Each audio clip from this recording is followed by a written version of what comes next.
series of lunch, dinner, starter and dessert ideas for your Christmas lunch or Christmas dinner, or even New Year's lunch or dinner, or just any family gathering during the holidays. So I hope you like all these recipes that I'm putting up, and I hope you give them a try, and do let me know in the comments box what you thought of the recipe. Without much further ado, let's just start with today's recipe. So here I've just soaked some red chilies, washed them, cut off the tips, and again soaked them in some water for about 5 to 10 minutes. Now all the other ingredients that we need are as follows. We require about 1 inch of ginger, which I've just chopped up into smaller pieces, 15 cloves of garlic, 15 peppercorns, 1 tablespoon of cumin seeds or jeera, about 6 cloves or lavang, 1 inch of cinnamon or dalchini, half a teaspoon of rye or mustard seeds or mori, half a teaspoon of haldi or turmeric powder, about 2 tablespoons of vinegar, and some salt to taste. And these are the soaked red chilies. So now we're going to grind all of these ingredients in our mixer. We're not going to add any water at all.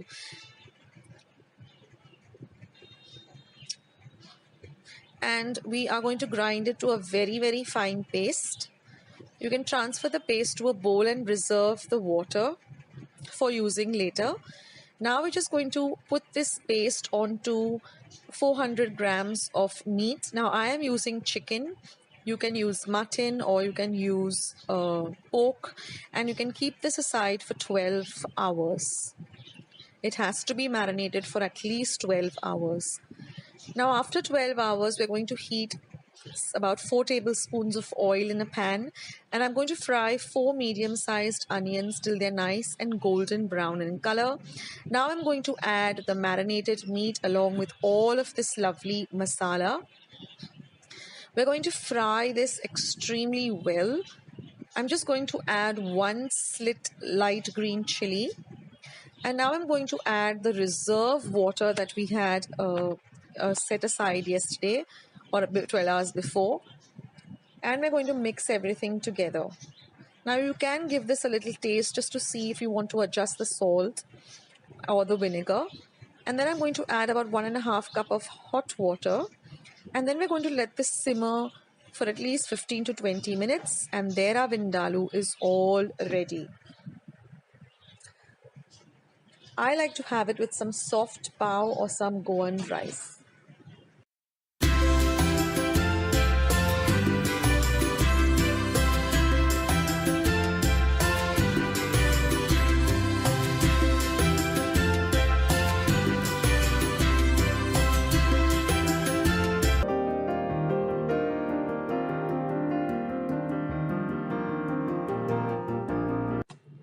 So here I've taken 1 cup of raw rice and washed it really well under water, and then I'm going to soak this rice overnight for at least 12 hours.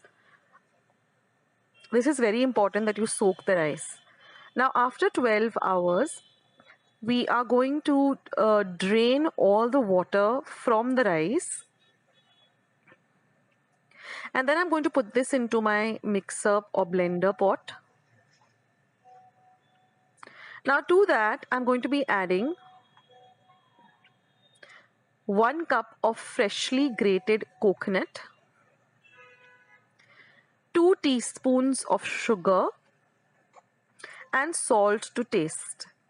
I'm also going to add about first I'm going to mix everything really well, and I'm going to add 1/4 cup of water and grind this to a very thick paste. It should not be very runny, but a real thick paste, just like an idli paste. This is the consistency we're looking for. Now, in the meantime, I'm going to take 1/4 cup of lukewarm water, and I'm going to add a teaspoon of sugar to it and mix the sugar in really well into this lukewarm water. The water should not be hot but lukewarm. To that, I'm going to add 1 teaspoon of dry active yeast, and I'm going to just leave it without stirring it for about 15 minutes till it doubles in size. Now once the yeast doubles in size, it looks like this. We're just going to add it to our rice paste. We're going to mix it in really well, and then we are going to set this mixture aside for another 8 to 10 hours to ferment. So that's very important that it ferments. Now, once that is done, we're going to prepare our steamer, and we're also going to brush these molds that we have. They're just regular vatis. You get actual sanna molds, but I'm just using regular vatis that I have at home. And I'm going to fill these vatis halfway only. Prepare the steamer with enough water in it, and let the water start to boil. And then I'm going to place these in the steamer, and I'm going to steam them on a very high flame for at least 15 minutes. Now after 15 minutes, let the steamer cool to room temperature, and then take a knife and just run it through the sanna, and it has to come out clean. And then just taking a sharp knife, run it around the sanna like this, and then just demold it, and you'll get these beautiful soft sannas which you can enjoy with chicken chakuti, with sorpotel, or you can just eat them all by themselves. So do give this a try, guys.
With you. Now I'm going to show you how to get the onions ready first. This is very important to get this biryani just right. So I've taken almost about 10 large onions and chopped them really long and fine like this, and I'm going to fry this in at least 3 cups of oil and make them nice and crispy. Take your time, don't keep the fire on high, keep it on low to medium, and then just keep them on a sieve like this, and then you'll hear how crispy they become. So you can hear the sound. So this is very important. So do this step first, and then just keep them in a steel big dabba or a glass dabba, and just store them aside for later. So now comes the main important part, which is the marination of the chicken. So I'm using half a kilo of chicken boneless breast, and I've cut them into medium-sized pieces. I'm going to go with almost 2.5 tablespoons of ginger garlic paste. This is some pepper powder. So I'm going to go with 1 tablespoon of pepper powder. This is jeera powder or cumin powder. I'm going to go with 1 tablespoon of jeera or cumin powder. Next, we're going to add some coriander powder. So that's about 1.5 tablespoon of coriander powder. Next, I'm going to add half a tablespoon of turmeric or haldi powder. Now I'm just going to add just about half a tablespoon of garam masala. Next, we're going to add 1.5 tablespoon of normal red chili powder. Then I'm going to be adding almost 2 tablespoons of Kashmiri chili powder.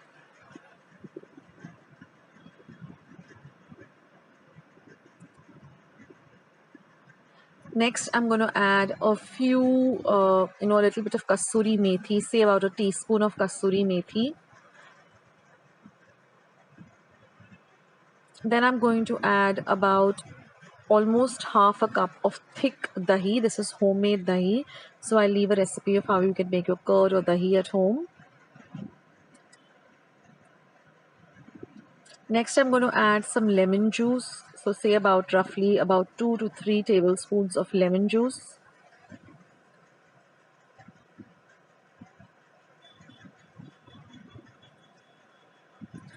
And now we're just going to mix all of this really well together. Now guys, you should try out this recipe. It is just divine. So this is how it looks when it's all nice and mixed up. Now we have to add some salt, which was very, very important. So you add salt to taste.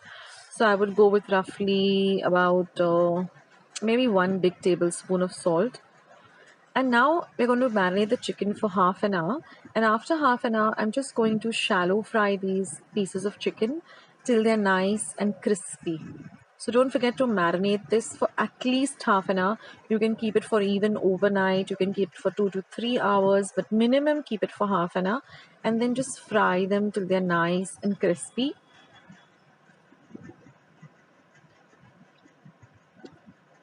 Now what I've done is I've chopped up 2 large potatoes after peeling. Then I've boiled some water and I just cooked this for about 2 to 3 minutes and immediately took them out. Okay, now in a large vessel, I'm going to be using these spices. So I have some cloves, some peppercorns, some elaichi, 1 big elaichi, some jeera and some star anise. And I also have about 4 to 5 bay leaves, 1 inch of cinnamon and a little bit of mace.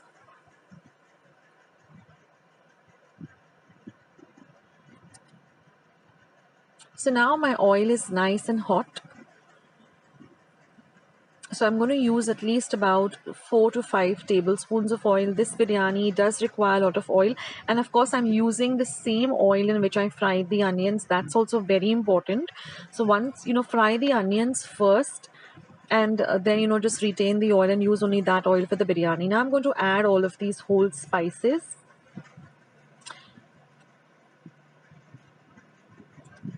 So I'll list these whole spices in the description box below. Now let them fry nicely on a low to medium flame.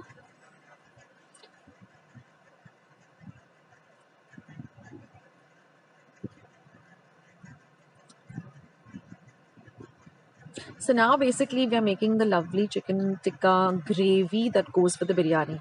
Now I'm going to add about 4 to 5 tablespoons of the onions that we fried. Bagar everything nicely.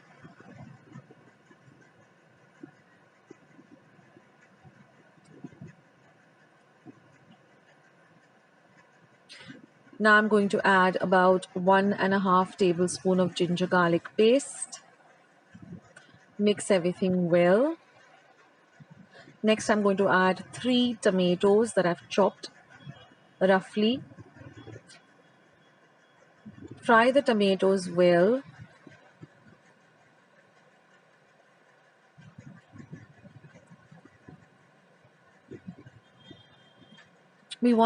Now we're going to add just about a teaspoon of salt and mix everything well because this will help the tomatoes to cook fast. So just add a little bit of salt, say 1.5 teaspoons roughly, and then just mash the tomatoes. And then we're going to cover and cook it till all the tomatoes are nice and soft. That's very important. So now you can see how all the tomatoes have cooked really well. Now I'm going to add half a teaspoon of turmeric or haldi powder. Next I'm going to add about 1 teaspoon of red chili powder. Next goes in about 2 teaspoons of Kashmiri red chili powder. Then we're going to add just a little bit of garam masala.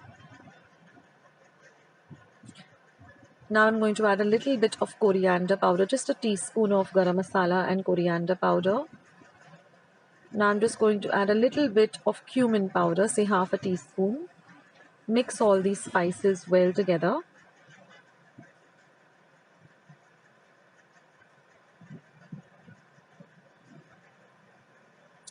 I just wanted to share this recipe with you all as soon as possible. Okay, now this is ready-made biryani masala. So I'm going to add about 4 teaspoons of this biryani masala and mix everything really well.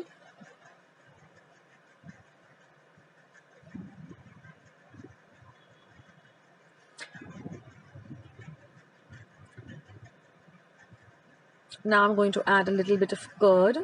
So roughly about 2 tablespoons of curd.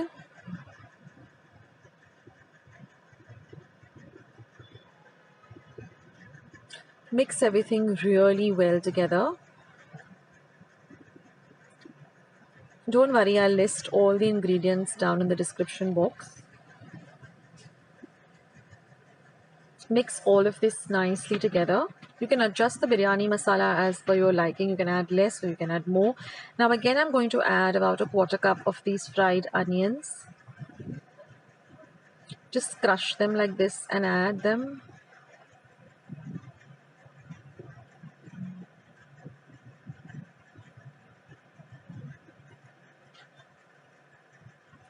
Mix all of this really well together. The fried onions do play a very important role in this recipe.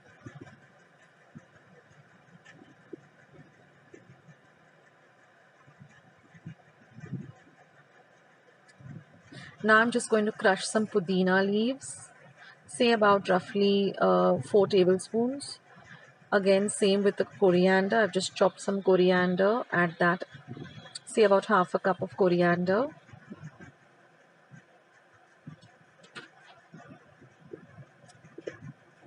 Let this cook really well.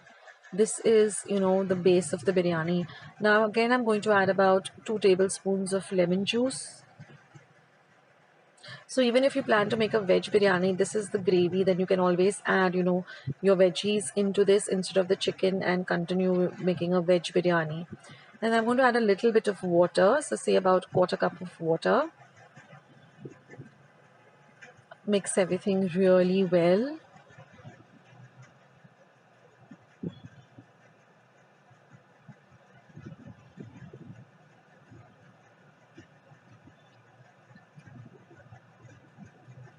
Now we're going to add our potatoes that we just parboiled. They shouldn't be too cooked or they shouldn't be raw. So just, put them in hot boiling water for about 2 to 3 minutes. Now we're going to add our chicken which we fried. Mix all of this really well together.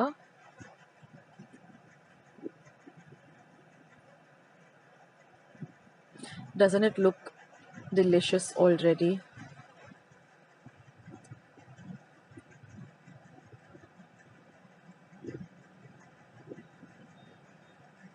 So let it cook a little bit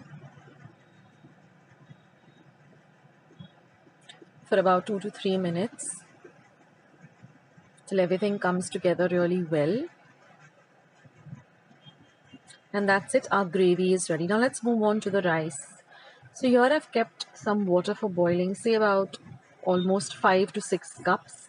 I'm going to add a little bit of jeera, 1 big elaichi, 3 bay leaves, some star anise, say about 2 to 3 star anise, about 4 small elaichis, 2 dark green chilies. We're going to add some peppercorns, say about 10 peppercorns, and a teaspoon of jeera. And let this water come to a boil. And once it comes to a boil, you'll see that the color of the water also changes.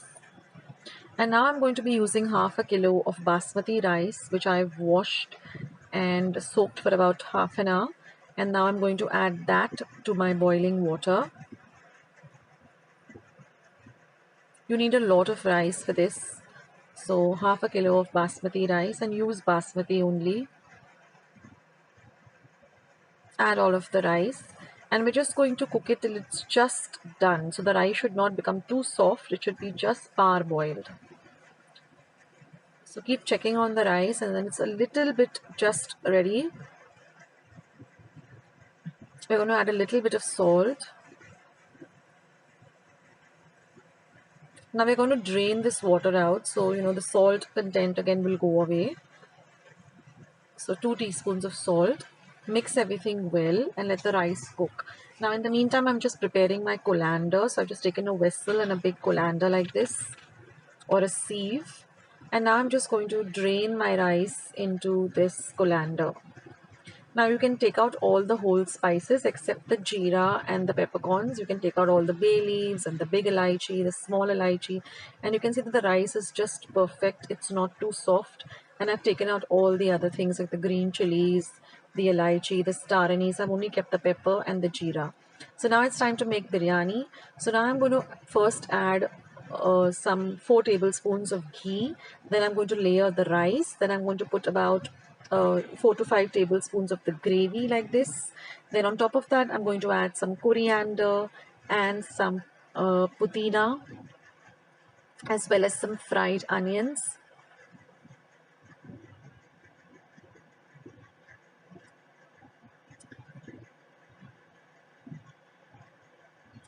Guys, you have to try out this recipe and let me know how you like it. It's just divine. So now that one layer is done, again you're going to add one more layer of rice. Again you're going to repeat the process by adding the remaining gravy. Again goes in the coriander, the pudina, and the fried onions. Sorry I'm moving my camera this way, but I was trying to get everything done and shoot the video at the same time. So this is how it looks, and then again we're going to put a layer of rice on the top. My entire kitchen had this beautiful aroma of chicken tikka, and I just couldn't wait for it to get ready, and I couldn't wait to share it with you all guys, so you all can also make it and share it with your loved ones and enjoy it yourself too. And then this is the top layer of the remaining rice. Again, I'm going to put some ghee on top, say roughly about a tablespoon or 2 tablespoons of ghee. Ghee really flavors the rice. And now I'm going to add some saffron milk. So I just took about 4 tablespoons of milk, made it warm, and added about a teaspoon of saffron strands, let it sit for about some time. And I added a little bit of red food color. And again, I garnished it with with the onions, the fried onions. And then we just cooked it on a dum, or just cooked it on a low to medium flame for about 15 to 20 minutes. Put a timer on your phone and let the entire vessel cool completely before you open the biryani and dig into it. So it's very important that it cooks for a nice 20 minutes or so. And then friends, there is your biryani all ready. Just make some quick raita and just dig into it and enjoy the biryani. So let me know how you like this once you make it. I will leave the ingredients in the description box below. Thank you so much for being a part of Akshata's Recipes, for being here, for watching my recipes, for your feedback. And I'll catch you in my next video sooner than you think. This is Akshata signing off. Take care, guys. Bye.